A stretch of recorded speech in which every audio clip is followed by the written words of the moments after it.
Selamat siang Mitra Tidar, apa kabarnya? Terima kasih sudah hadir dalam acara online talk show on Talks Tidar Property. Bersama saya Nadia selama beberapa waktu ke depan akan memandu acara ini. Virtual gathering kali ini dengan bangga dipersembahkan oleh Tidar Property berkolaborasi dengan Rumah Sakit Hermina Malang. Atasi mah saat berpuasa, tips pola makan seimbang menjadi topik hangat pada siang hari ini. Dan tentunya akan dibahas dengan salah satu pakar hebat kita yang terhormat Dr. Syifa Mustika, SPPD KGEH, selaku narasumber kita pada siang hari ini. Kembali lagi saya infokan bagi pertanyaan yang ingin disampaikan selama acara berlangsung, teman-teman dapat mengetiknya di kolom chat atau pesan Zoom di bawah ini, dan tentunya saksikan sampai akhir acara untuk memenangkan merchandise menarik dari kami. Nah, selanjutnya saya akan membacakan bio dari narasumber kami. Tak kenal maka tak sayang, begitu ya Bu Dr. Syifa. Nah, perkenalkan nih teman-teman, narasumber kita pada siang hari ini, Dr. Syifa Mustika, SPPD KGEH Finasim, saat ini bekerja sebagai staf Gastroenterohepatologi Division dan Internal Medicine Departemen di Rumah Sakit Saiful Anwar Malang, dan juga sebagai dokter spesialis penyakit dalam di Rumah Sakit Hermina. Dan pendidikan terakhir beliau sebagai doctoral degree di Fakultas Kedokteran Universitas Brawijaya Malang. Nah, langsung saja untuk mempersingkat waktu, kita dengarkan bersama penjelasan dari Ibu Dr. Syifa Mustika.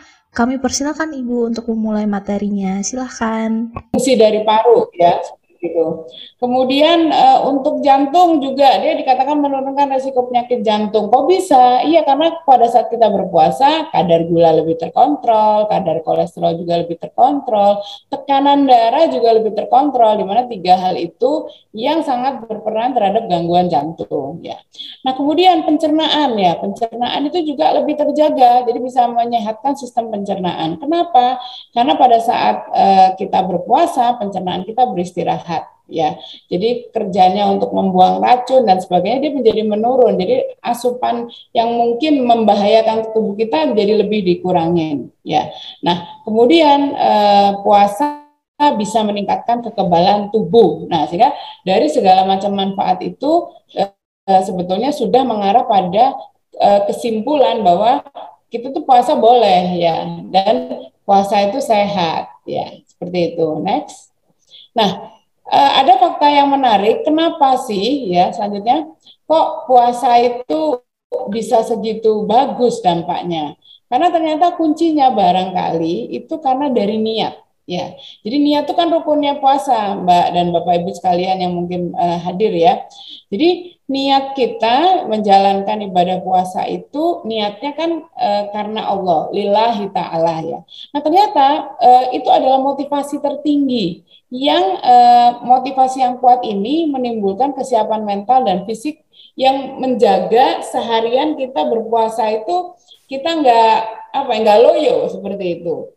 Karena kalau niatnya kuat ternyata udah diteliti bahwa ada hubungan ya antara brain gut, jadi otak dan usus ya, pencernaan ya, yang dimana membuat perubahan dari settingan hormon-hormon dan enzim-enzim yang ada di tubuh kita supaya dia istilahnya kerjanya Wallace, masuk ke mode hibernasi kalau saya bilang gitu ya. Jadi dia kerjanya lebih rendah lagi sehingga produksi asam lambung juga lebih menurun ya, dan hormon-hormon yang lain juga lebih menurun ya, sehingga kerja organ yang lain, jadi usus, liver, ginjal, kulit, semua itu bekerjanya dia bisa lebih efektif dan efisien. Jadi kayak dikasih short break seperti itu. Slide. Ya. Nah, ini juga ada penelitian yang menarik. Jadi puasa ini, walaupun memang puasa ini kan salah satu rukun bagi umat Islam ya. Nah, uniknya ini ada seorang ilmuwan Jepang, Yoshinori Ohsumi, ini dia mendapat penghargaan Nobel, Mbak. Nah, itu dia mendapat penghargaan Nobel itu tentang apa? Jadi dia punya penelitian tentang autofagi, ya. Apa sih autofagi itu? Autofagi itu adalah proses alami di mana sel-sel tubuh kita itu bisa membersihkan jaringan-jaringan yang rusak dalam tubuh, ya. Jadi autofagi itu sebenarnya terjadi pada saat kita berpuasa kapanpun, tidak saat berpuasa Ramadan, ya. Jadi pada saat kita berpuasa, tubuh kita diistirahatkan, ada proses autofagi yang meningkat, ya. Jadi terjadi regenerasi alami, sehingga mungkin ada tumpukan sampah sel-sel yang rusak di tubuh kita, maka akan dibersihkan sendiri oleh tubuh kita yang namanya proses autofagi itu. Dan si orang Jepang tadi ini mendapatkan Nobel di 2016 karena bisa membuktikan manfaat dari berpuasa seperti itu. Jadi luar biasa sekali, dan harusnya kita yang umat Muslim mungkin harus ini ya, artinya berbahagia kita punya kesempatan nih untuk menjaga kesehatan tubuh kita dengan proses berpuasa ini. Slide. Nah, sekarang saya masuk ke termin kedua nih. Jadi kira-kira keluhan apa sih yang sering terjadi pada saat kita berpuasa? Nah, saya masuk ke sistem pencernaan manusia. Jadi pencernaan manusia ini adalah bagian dari sistem organ makhluk hidup yang fungsinya untuk memproses makanan. Ya, jadi kita makan, maka akan masuk melalui mulut, ke kerongkongan, lambung, usus halus, usus besar, dan untuk kemudian dikeluarkan. Nah, proses itu terjadi gunanya apa? Untuk menyerap zat-zat gizi. Ya, nah molekul yang diserap itu nanti digunakan sebagai penyusun dari struktur sel-sel, ya.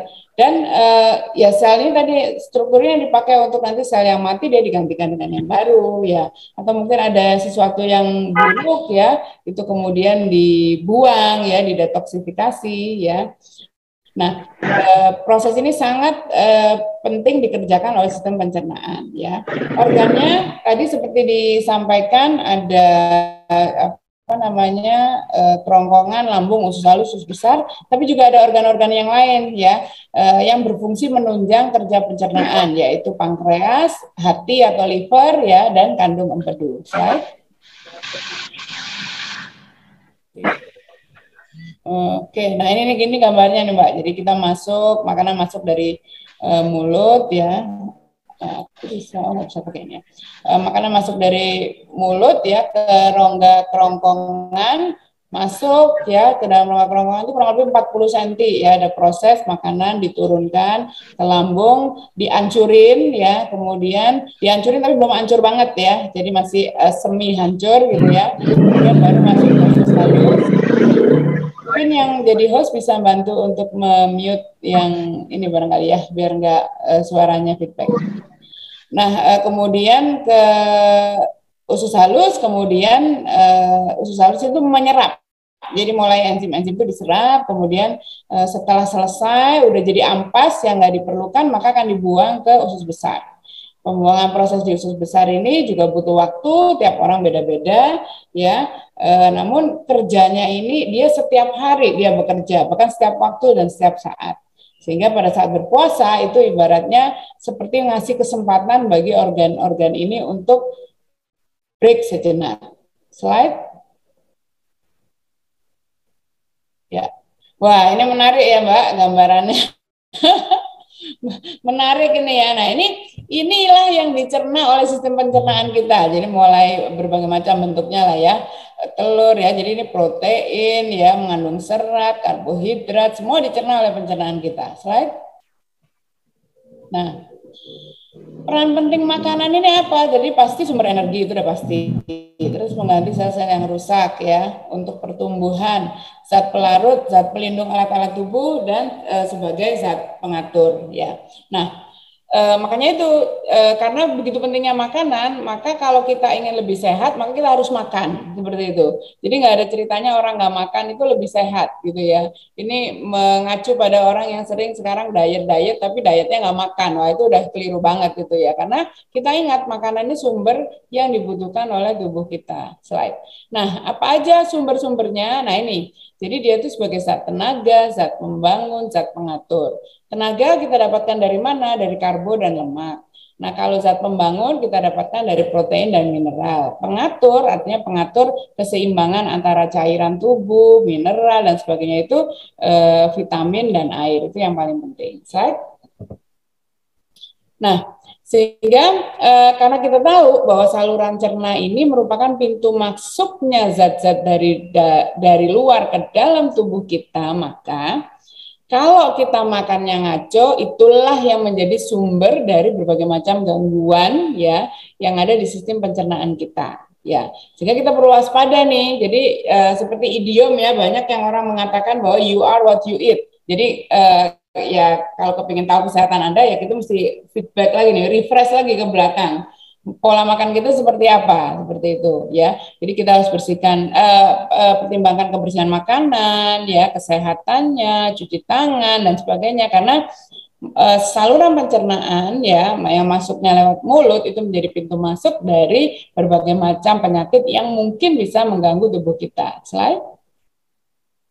Nah, ini macam-macam gangguan yang sering ya, yang sering aja yang saya sampaikan. Diare, gastritis, ya, dispepsia, tukak lambung, konstipasi, ambeien ya, nyeri perut, sariawan, gizi buruk, cacingan ya, mungkin beberapa tempat masih musim ya.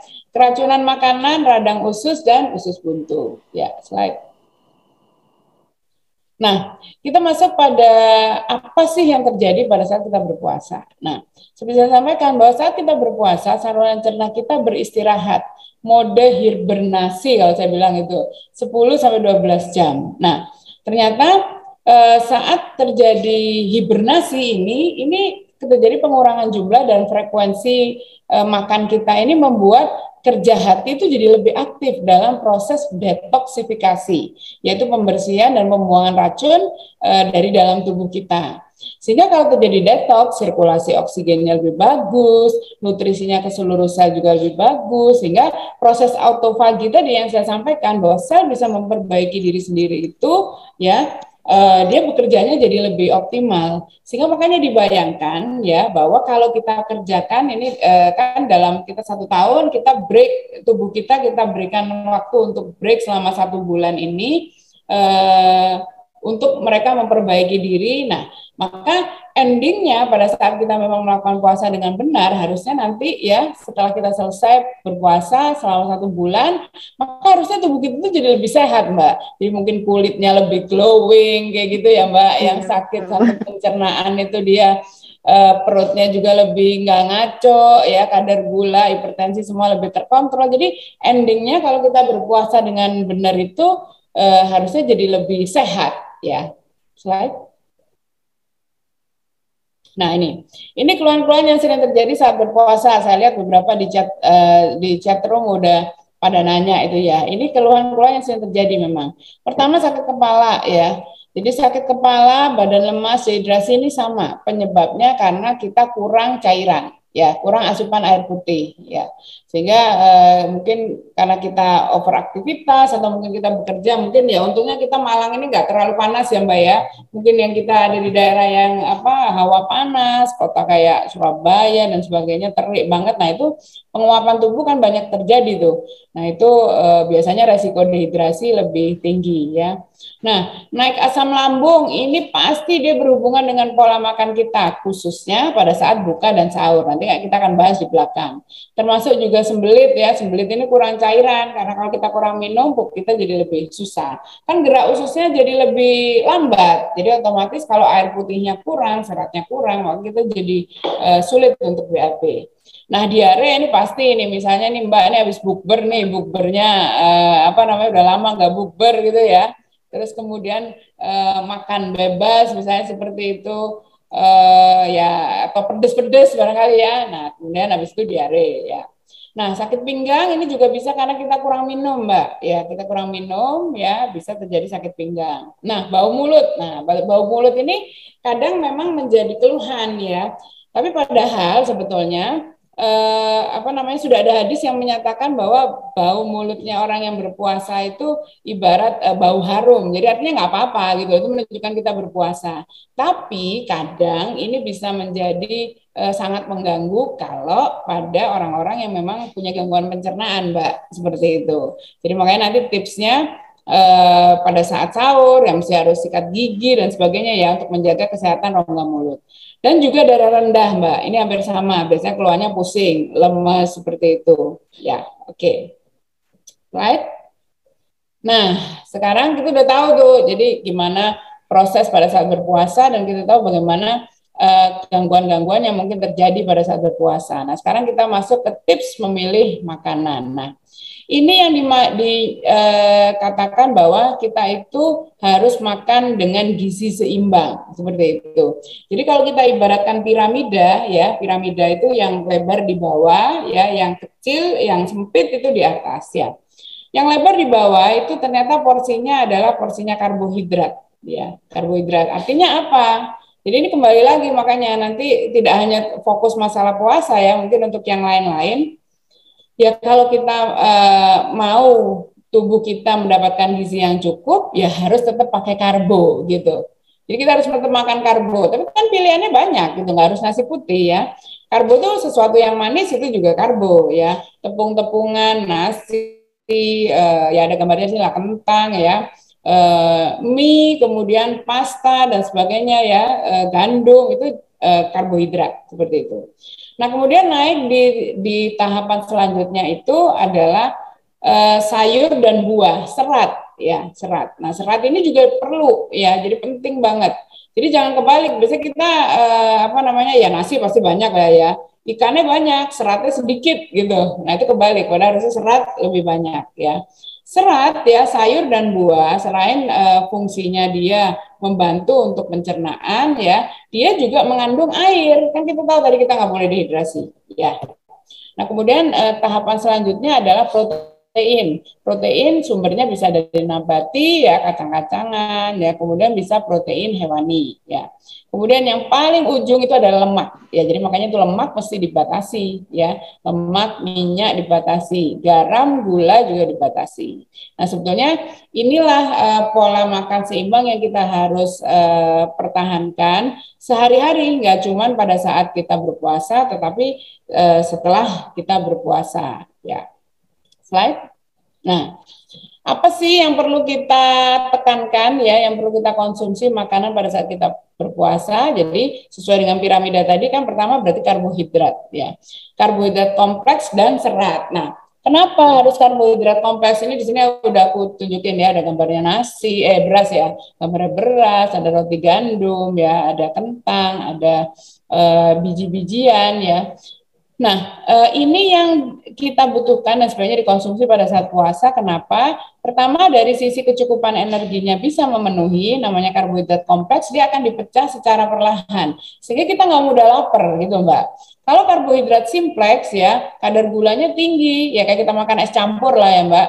Kadar gulanya tinggi, ya cepat diserap ya. Kita, wah happy habis makan manis-manis. Tapi dia cepat dipecah, sehingga nggak lama kita udah lapar lagi, nyemil lagi gila kita seperti itu. Tetapi kalau karbohidrat kompleks ini dia energinya cukup, mecahnya dia bertahap, Mbak, seperti itu. Sehingga itu akan membuat perut kita menjadi kenyang lebih lama. Jadi kita nggak mudah lapar seperti itu. Ya, jadi yang mengandung serat bisa juga berarti tadi kayak misalnya roti, kita pilih roti gandum seperti itu. Nah, ya, selanjutnya protein. Nah, protein ini juga penting ya, apapun, any kind of protein. Jadi yang nabati, yang hewani tetap kita harus konsumsi. Protein juga termasuk susu ya. Jadi biasanya ini nanti kalau saya sampaikan bahwa tips pada saat sahur itu harus banyak protein ya, lebih banyak ini aja yang dikonsumsi. Susu boleh, nggak apa-apa ya. Selanjutnya slide. Nah, cairan untuk menghidrasi. Jadi nggak cuma air putih wajib lah ya, 8 sampai 10 gelas. Tapi jus-jus seperti ini jadi cairan yang berasal dari buah-buahan yang misalnya semangka ya, melon, buah naga ya. Itu kan banyak mengandung air. Nah, itu juga bagus kita konsumsi. Ya, slide. Sayuran tadi sudah saya sampaikan ya, jadi sayuran hijau apapun itu sangat penting dan menjaga kecukupan serat itu sangat diperlukan pada saat kita berpuasa supaya tadi menghindari salah satu keluhannya kan tadi sembelit tadi yang saya sudah sampaikan di awal ya. Slide. Dan kurma. Nah, ini kurma ini sudah ada hadisnya disunahkan untuk berbuka dengan yang manis, maksudnya kurma gitu ya. Karena kurma ini Mbak ternyata dia sudah diteliti dia sangat apa ya, dia mengandung karbohidrat simplex, jadi maksudnya dia cepat dihancurin ya, terus kemudian cepat membuat kita segar gitu. Dan kadarnya itu udah cukup memenuhi. Jadi tadi dikatakan bahwa satu buah kurma itu mungkin berapa 60 atau 80 kalori ya. Nah, berarti kalau dua atau tiga ya itu sudah cukup gitu ya. Jadi untuk mengembalikan lagi energi kita, misalnya pada saat kita setelah puasa seharian takjilnya kita pakai kurma dan air putih itu sebenarnya udah cukup gitu Mbak untuk mengembalikan kecukupan energi. Ya, slide. Nah, sehingga apa sarannya pada saat sahur ya? Pilih makanan yang berserat dan berprotein tinggi. Jadi proses pencernaan makanan kita itu lambat. Insulin dikeluarkannya bertahap. Jadi kita kenyangnya lebih lama. Kita nggak gampang lapar gitu ya. Nah kalau kita menu sahurnya yang manis-manis gitu ya, cepat dikeluarin insulin. Nah sehingga kita lapar. Nggak sampai siang hari kita udah berasa lapar gitu ya. Nah, kemudian hindari gorengan dan lemak. Kita ingat tadi ya, lemak itu ada piramida di paling atas. Jadi harusnya supposed to be lemak itu paling sedikit. Tapi kan sekarang kita kebalik kan, menu makan kita semua lemak kan ya, bergorengan. Nah, itu sudah menunjukkan bahwa kita sudah kebalik piramidanya, nyungsep gitu ya. Nah, itu kan nggak jadi baik seperti itu ya. Nah, terutama pada saat sahur, kalau kita makan yang digoreng ya, atau banyak kadar lemaknya, itu akan membuat tenggorokan kita kering. Jadi kita gampang haus, Mbak. Belum sampai siang kita udah rasanya, aduh kapan ya, beduk maghrib, udah haus banget, kayak gitu. Nah, terus hindari kopi dan teh pada saat sahur. Nah, ini pasti kalau yang penyuka kopi udah pada protes. Saya penyuka kopi juga, ya. Nah, jadi kenapa? Karena kopi, teh itu dia bersifat diuretik. Diuretik itu adalah membuat kita jadi sering pipis, sering kencing. Nah, boleh deh dicoba deh nanti sahur pakai kopi atau teh gitu ya yang kental. Pasti nggak lama mulai jam 5 itu kita udah pipis-pipis tuh bolak-balik gitu. Nah, ini kalau kita banyak kencing, padahal kan kita tuh mengirit cairan nih ya supaya dibutuhkan oleh apa ya tubuh kita seharian supaya nggak dehidrasi kan. Nah, akhirnya kalau sering kencing ya kita nggak sampai siang gitu udah lemes, udah ngantuk kayak gitu ya.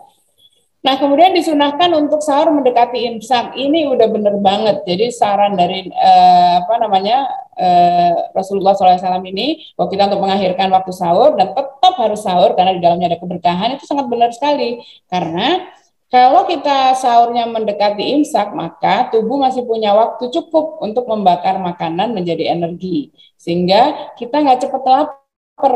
Ya, jadi kita laparnya itu nanti kan setelah sahur ya jam 4 subuh ya. Kemudian proses pencernaan itu 4 sampai 6 jam ya. Sehingga harusnya kita mulai lapar itu menjelang duhur ya, seperti itu ya.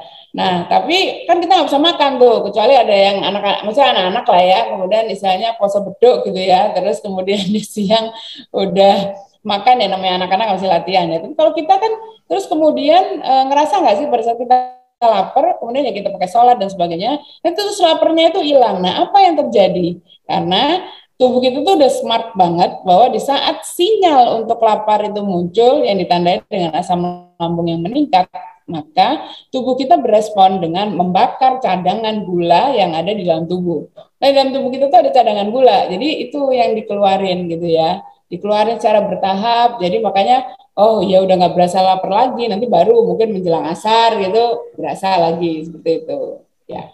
Oke, slide. Nah, ini siang hari ya. Siang hari saat menjalani puasa sebaiknya nggak tidur setelah sahur ya. Jangan langsung tidur setelah sahur, terutama bagi pasien-pasien dengan gangguan pencernaan ya. Karena itu akan mengganggu proses pencernaan ya. Jadi ya setelah ini sahur ya tunggulah subuhan ya, terus ngapain gitu ya, paling nggak 1 sampai 2 jam ya buat aktivitas ringan, baru kemudian kalau mau istirahat ya istirahat, atau kalau udah harus mau kerja ya udah siap-siap kerja ya. Kemudian tetap boleh beraktivitas ya. Jadi justru kita disarankan beraktivitas, tidak hanya tidur saja. Jadi kalau tidur aja malah apa namanya ya, justru badan kita jadi lemes ya. Sel-selnya dia kalau tadinya harusnya modenya hibernasi, dia nggak hibernasi, dia shutdown. Jadi malah jadinya loyo ya, bangun-bangun kita nggak seger tapi kita malah loyo seperti itu ya. Kemudian tetap masih boleh berolahraga ya. Lebih disarankan berolahraga pada sore hari ya, ini setelah asar kayak gini ya, mendekati waktu berbuka disarankan untuk berolahraga, tapi olahraganya olahraga ringan. Kecuali Anda seorang olahragawan ya yang udah terbiasa gitu ya nggak apa-apa. Tapi kalau untuk beginner ya untuk menjaga kebugaran lakukan dekat-dekat buka puasa. Silakan. Nah, pada saat berbuka ya, ini yang paling penting. Sering banget kalau pada saat kita berbuka itu, waduh rasanya maruk, semua mau dimakan. Karena udah bahkan sebelum berbuka tuh udah GoFood sana sini atau mungkin bukber sana sini gitu ya, udah menu milihnya udah rasanya semua mau dimakan. Padahal sebetulnya yang baik adalah kita batalkan dulu, lakukan takjil. Takjil itu kan sebetulnya snack ya, jadi light meal ya. Jadi takjil dengan air putih dan kurma. Jadi ya artinya tadi karena kan sudah mengandung serat, mengandung karbo ya, cepat untuk merecharge lagi energi kita yang tadinya habis gitu ya. Kemudian hindari banyak minum es atau yang bersoda ya, apalagi langsung banyak santan ya, langsung banyak itu karena apa? Nanti perutnya kaget gitu ya. Kan dia habis kosong nih selama kurang lebih 12 jam ya. Beri waktu pencernaan kita untuk dia berespon ya, supaya kita nggak kembung. Nah, kemudian batalkan puasa, tinggal sholat maghrib, terus baru sesudah itu kita makan makanan inti. Jadi makanan makanan utama lah. Jadi ada nasi, buah, sayur seperti itu, protein ya tetap dilakukan. Nah kemudian jangan terlalu full juga karena nanti kita akan ngantuk. Padahal kan kita mesti tadarus, kita mesti tarawih ya seperti itu. Nanti sesudahnya masih boleh nyemil lagi ya, light snack lagi. Jadi snack lagi bukan makanan besar lagi ya seperti itu. Dan disarankan tadi nggak boleh buru-buru ya, punya makanan dengan baik ya, nggak tergesa-gesa supaya mengurangi beban kerja dari pencernaan. Right? Oke, nah malam hari tadi sudah saya sampaikan, habis taraweh masih boleh ngemil ya, tapi hindari makanan yang banyak lemak ya, berbumbu tajam ya, banyak micin gitu ya, dihindari ya. Kemudian jangan lupa, nah karena tadi kebutuhan air putih itu mutlak 8 sampai 10 gelas, maka kita ngejarnya ini pada saat setelah berbuka gitu ya. Jadi sampai kemudian sahur lagi usahakan minimal 8 gelas ya. Right? Oke, nah ini memasuki termin terakhir, jadi kira-kira gimana sih tipsnya kita berpuasa di masa pandemi ini, terutama biar pencernaan kita aman ya, terus kemudian terhindar dari berbagai penyakit-penyakit atau gangguan yang bisa terjadi akibat kesalahan pola makan kita ya, slide. Nah ini jadi kita aktivitas ini tetap ya, gaya hidup tetap ya. Kemudian harus sahur ya, dan pada waktu sahur mungkin itu tadi, jadi jangan pakai makanan yang terlalu merangsang ya. Kemudian pokoknya ringan-ringan aja, yang aman-aman saja, karena kan kita mau puasa seharian tuh ya. Aktivitas tetap ya, perbanyak ibadah, waktu buka dimulai dengan sesuatu yang manis gitu ya, jadi supaya lebih cepat refresh ya. Masih boleh beraktivitas tapi nggak lama-lama, maksimal 30 menit ya, misalnya berolahraga ya. Tetap harus sahur, pada saat sahur hindari makanan berminyak ya, hindari makanan ini berkarbonasi ya, soda, soft drink dihindari ya. Kemudian tetap harus tidur. Slide. Jangan begadang ya. Selanjutnya.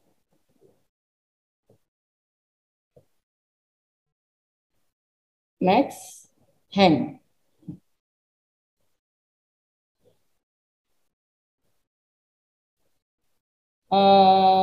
Yang share screen hilang ini. Next.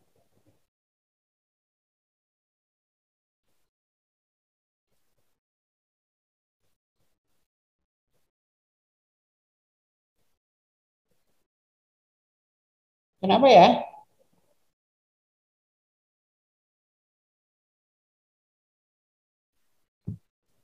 Ada yang hang ya, Mbak? Tim Iya, tim sinyalnya tidar, hilang. tolong next slide. Tim tidar. Tim tidarnya hilang kayaknya tadi itu, ininya hilang sinyalnya. Aku nggak bisa share screen ini, karena di sana masih share screen. Tim Tidar, mau ditunggu sebentar, dokter. Ya, Mbak.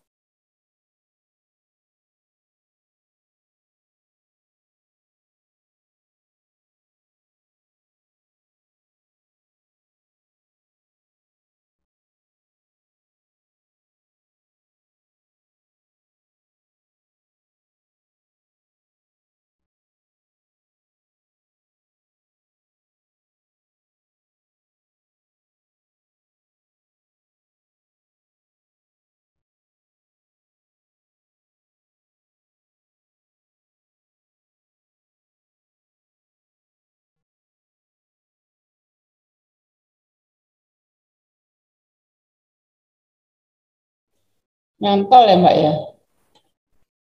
Nah, itu Mbak Nadianya udah balik. Mbak Nadia, ini slide-nya hang.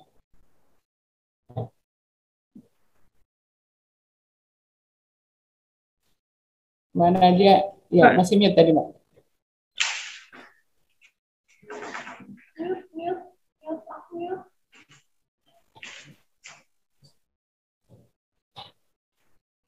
Hostnya yang trouble kali ya, Mbak Nadia ya.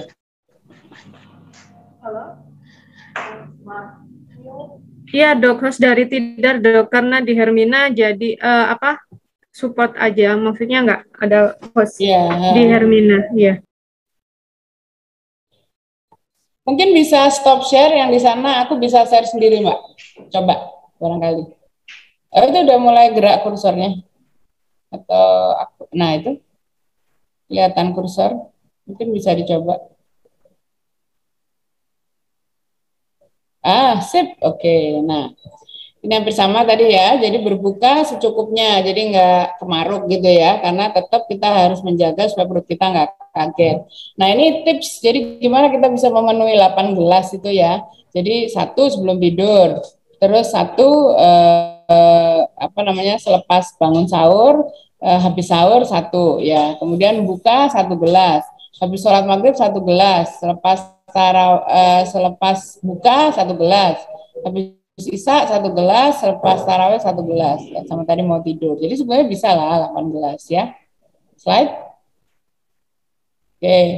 Nah ini yang paling penting ya, Bapak Ibu sekalian, kita harus menghindari stres. Jadi diakui atau tidak, stres ini sekarang saat ini menjadi sumber dari berbagai macam penyakit ya. Jadi ya terutama di bidang pencernaan juga banyak ya.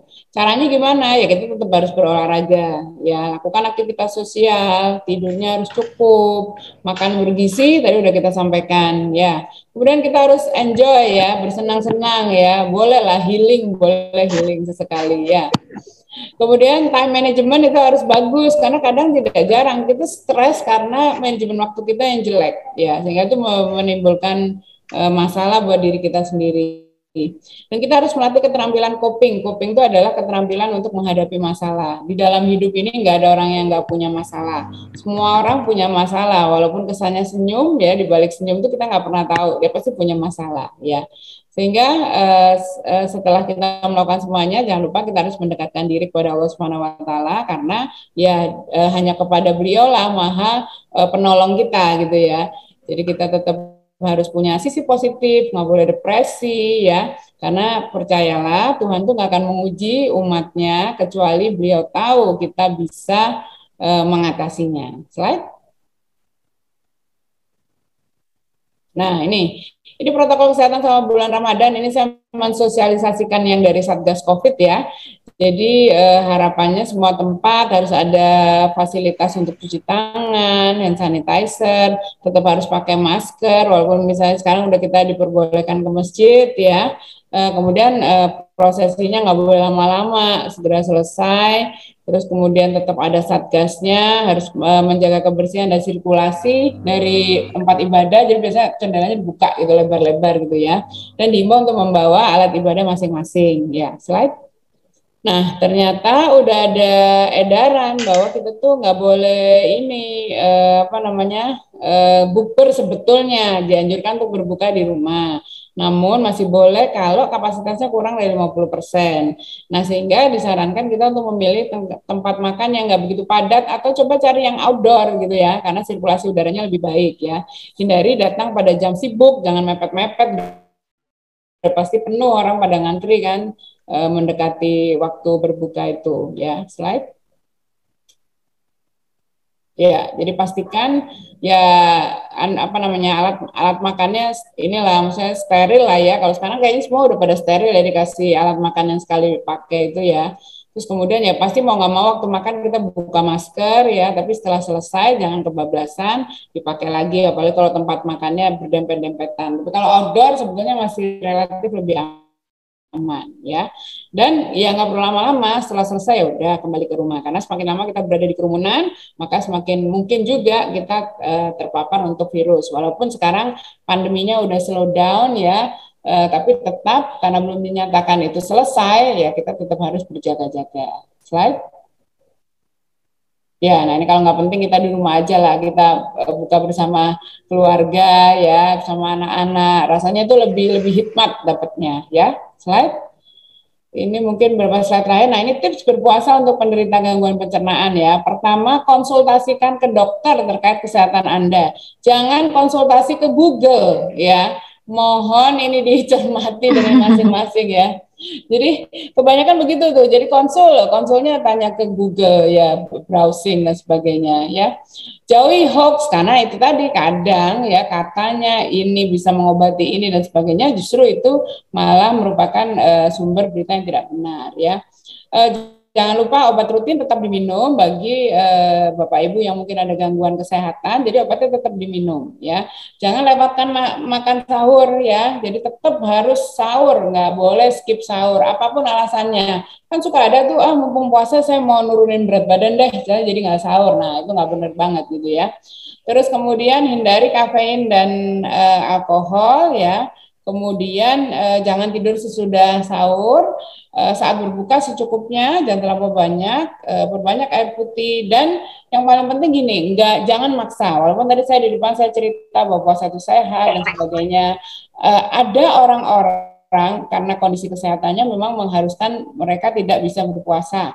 Misalnya orang dengan penyakit payah jantung, gagal ginjal, ya, orang dengan kanker yang kemoterapi, ya, nggak apa-apa kalau memang kondisi tubuhnya tidak fit ya Anda tidak harus memaksakan untuk berpuasa karena yakinlah bahwa Allah Subhanahu wa taala itu Maha Pemaaf ya kalau memang Anda sakit Anda bisa mengganti dengan fidyah. Tapi sebaliknya di saat Anda sakitnya ya cuman itu tadi berasal dari kegalauan, aduh kuat nggak ya saya puasa, nanti jangan-jangan begini, nanti jangan-jangan begini. Nah, itulah yang harus Anda perangi, kuatkan niat, Anda bisa coba untuk berpuasa dengan target supaya lebih sehat. Slide.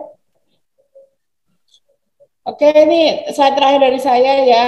Mungkin yang belum follow silahkan follow Instagram saya karena kadang ada apa namanya tips-tips kesehatan ya. Mungkin itu sesuatu yang Anda bisa apa ya pahami atau Anda bisa percaya karena kita harus stay healthy, stay happy, stay away from hoax gitu ya. Jadi supaya kita lebih happy gitu ya. Dan semoga teman-teman dari Tidar Properti semua bisa dengan lancaran, bisa menjalankan ibadah puasa dan meraih kemenangan bagi yang menjalankan. Saya kira itu dari Mbak Nadia. Terima kasih, semoga bermanfaat. Wassalamualaikum warahmatullahi wabarakatuh. Waalaikumsalam. Baik, terima kasih Bu Dr. Syifa atas penjelasannya yang luar biasa sekali nih, bermanfaat bagi teman-teman semuanya. Nah, langsung saja nih masuk ke sesi acara Q&A ya dengan Dr. Syifa sendiri nih. Udah banyak sekali yang pertanyaan yang masuk. Mungkin Nadia bacakan ya, Dokter. Yang pertama ada pertanyaan dari Bu Cici. Dokter, saya mau bertanya, pola makan yang berubah dari kebiasaan sebelumnya biasanya membuat perut merasa nggak nyaman. Apakah ada tips bagaimana agar di awal puasa ini kita nggak kaget seperti itu dengan kebiasaan puasa yang Bu baru? Cici, ini pertanyaan yang baik sekali ya. Jadi memang kita tuh beradaptasi terhadap suatu hal itu takes time. butuh waktu. Mengkaruniakan tubuh kita itu dia pintar dan mudah untuk beradaptasi.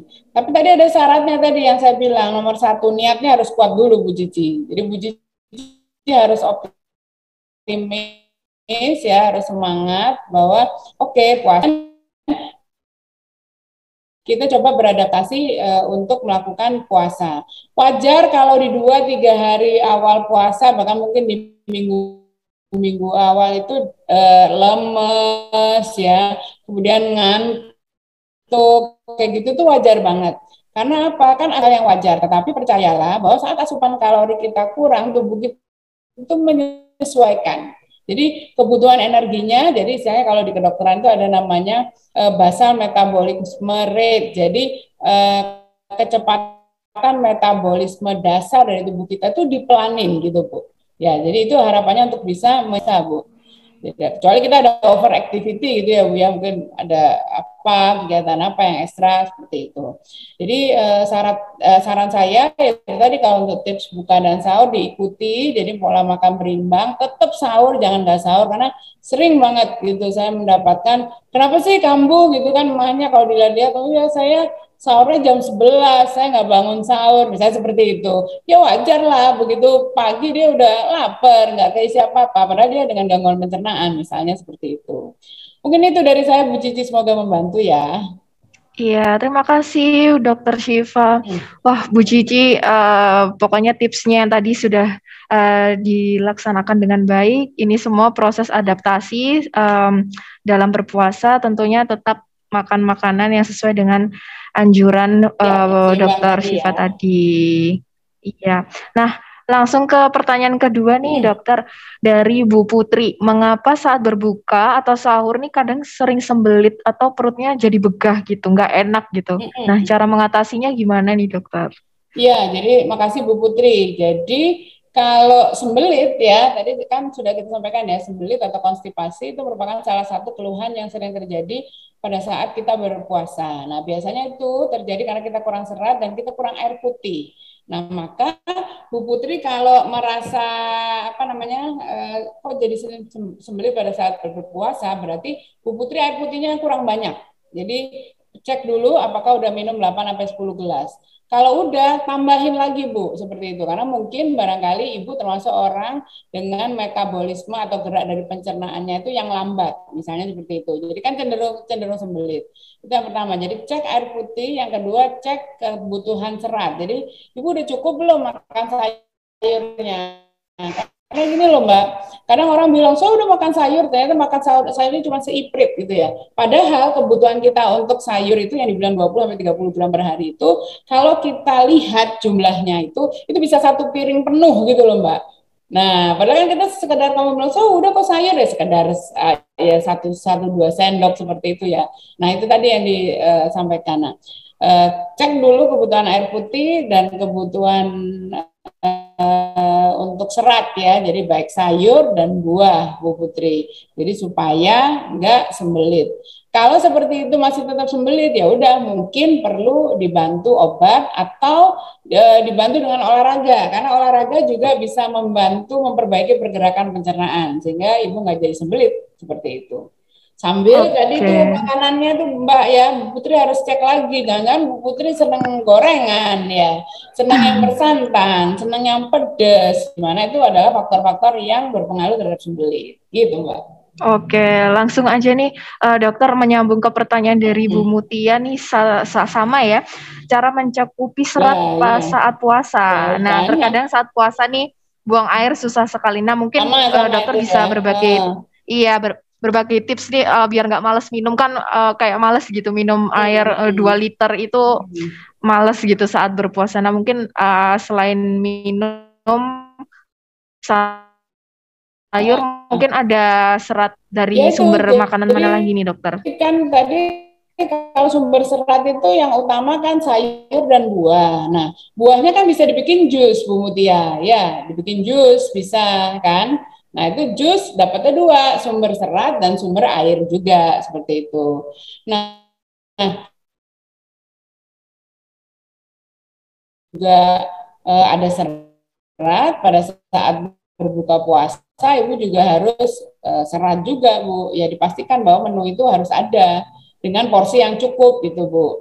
Serat juga bisa kita dapatkan dari ini apa namanya sereal, roti gandum ya, kacang hijau itu juga bisa mengandung serat, Bu, seperti itu. Jadi pilihan-pilihan menu bisa Ibu modifikasi untuk meningkatkan atau mencukupi kebutuhan serat Oke, tadi. baik. Jadi tergantung kita ya, Dok, untuk Hmm, mengolah makanan itu biar iya, sesuai dengan kesukaan kita yang tentunya iya, tentunya sehat seperti itu. benar. Oke, baik. Nah, lanjut nih mungkin untuk topik gangguan Pencernaan, pencernaan. Oke. pencernaan. Iya. Untuk diare yang menyebabkan cairan dalam tubuh terkuras, makanan apa nih dokter yang cocok agar mengatasi diare tersebut dan juga mengembalikan cairan tubuh yang hilang? Silakan dokter. Ya kalau lagi diare pasti kan kehilangan cairan. Jadi prinsipnya mengembalikan cairan. Cairan apa yang dipilih? Air dulu, nggak apa-apa ya. Baru kemudian kalau misalnya banget-banget sampai lemes, kita mencari air plus elektrolit. Misalnya kayak oralit kayak gitu. Atau mungkin kayak minuman-minuman isotonik seperti itu ya. Tapi yang paling cukup air aja, penuhi kebutuhan cairannya dengan air. Nah, pada saat diare, makanan yang harus dihindari adalah makanan yang berserat. Kan kali kita ingat bahwa makanan berserat itu dia mempercepat pergerakan pencernaan. Jadi biar pupnya lebih cepat lah. Kalau diare ini kan geraknya udah over, makanya sampai dia diare. Jadi pada saat diare kita mencegah serat. Jadi kita mencegah sayur, buah dan susu, Mbak. Karena susu juga mempercepat pergerakan pencernaan. Pada orang diare nggak boleh diminum seperti itu. Nah kalau diare masih berlanjut ya dengan tadi kita atasi dengan mengganti cairan belum teratasi ya memang harus dibantu dengan obat seperti itu. Obat macam-macam kalau yang mau alami ya kayak apa kulit apa namanya daun jambu biji misalnya seperti itu ya atau ya obat-obat toko mungkin yang tersedia untuk menghentikan diare gitu Mbak. Oke, semoga terjawab ya Ibu Cici. Nah, selanjutnya nih Bu Mutia lagi nih dokter Muat. Mungkin ini untuk para cewek-cewek nih dokter yang pingin diet, pingin kurus saat puasa Ya. ini. Kenapa ya dokter waktu puasa atau mungkin menjelang lebaran nih berat badan makin naik nih Targetnya padahal pengen sudah kurus ya. menjaga makanan. Iya, jadi jadi tujuannya nih sekalian untuk kurus gitu dokter. Tapi ternyata makin naik berat badannya. Nah gimana nih Iya, tipsnya jadi dokter? kayaknya Bu Mutia mesti melihat pilihan pola makannya. Ya, kalau pilihan pola makan kita banyak gorengan, banyak lemak, banyak mengandung gula, ya pasti akan menaikkan berat badan seperti itu.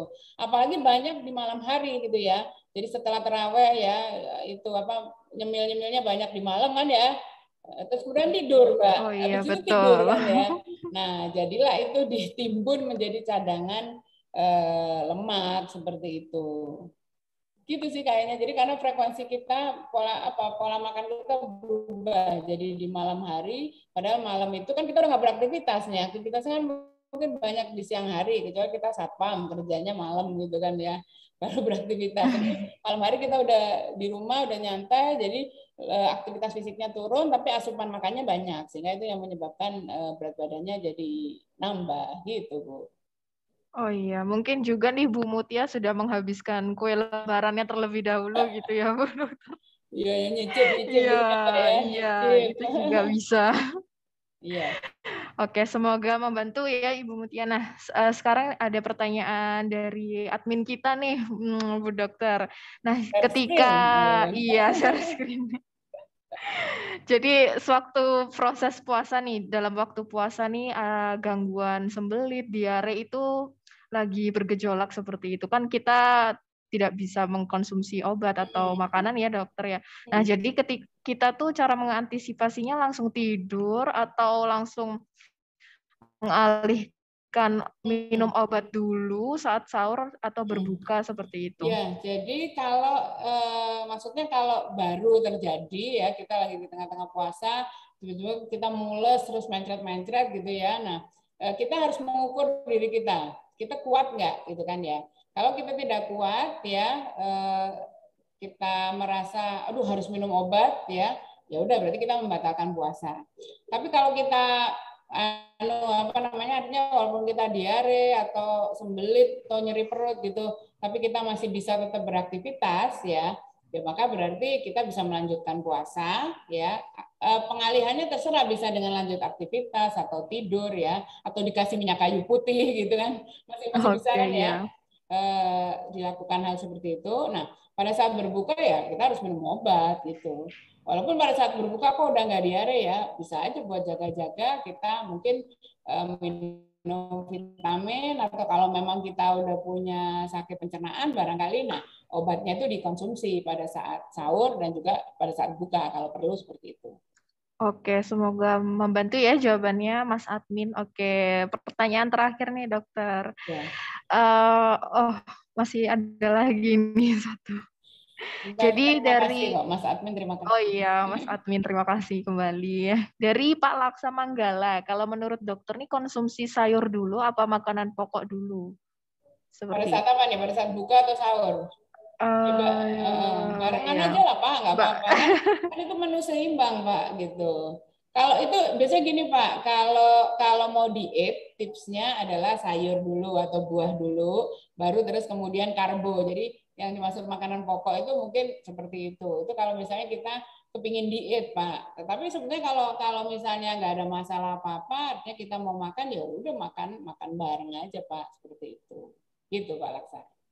Oke, baik. Terima kasih Dokter Syifa atas sudah berbagi ilmu dengan teman-teman sekalian yang join pada siang hari ini. Ya, sama-sama Mbak. Ya, terima kasih. Karena sudah tidak ada pertanyaan lagi nih yang masuk, karena sudah lengkap sekali ya.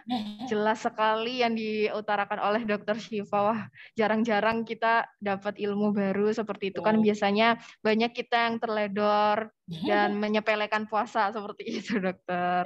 Nah, oke. Teman-teman tidar sekalian, memasuki acara yang terakhir, memasuki acara kuis yang ditunggu-tunggu nih dokter, teman-teman sekalian nih. Kalau iya, untuk mendapatkan merchandise menarik dari Tidar Property untuk 2 orang pemenang yang beruntung. Nah, simak syaratnya baik-baik ya, teman-teman sekalian. Yang pertama, follow akun Instagram @tidarpropertygroup dan kirimkan 2 jawaban dari pertanyaan di bawah ini ke pesan akun atau direct message Instagram Tidar Property. Yang tercepat akan berkesempatan untuk mendapatkan merchandise cantik dari kami. Nah, pertanyaan pertama nih. Mungkin Mas Admin bisa diketikkan di kolom chat. Nah, jadi pertanyaan yang pertama nih, sebutkan penyakit pencernaan yang sering dialami saat puasa. Sebutkan penyakit pencernaan yang sering dialami saat puasa. Pertanyaan kedua, makanan apa saja yang perlu dibatasi saat berpuasa?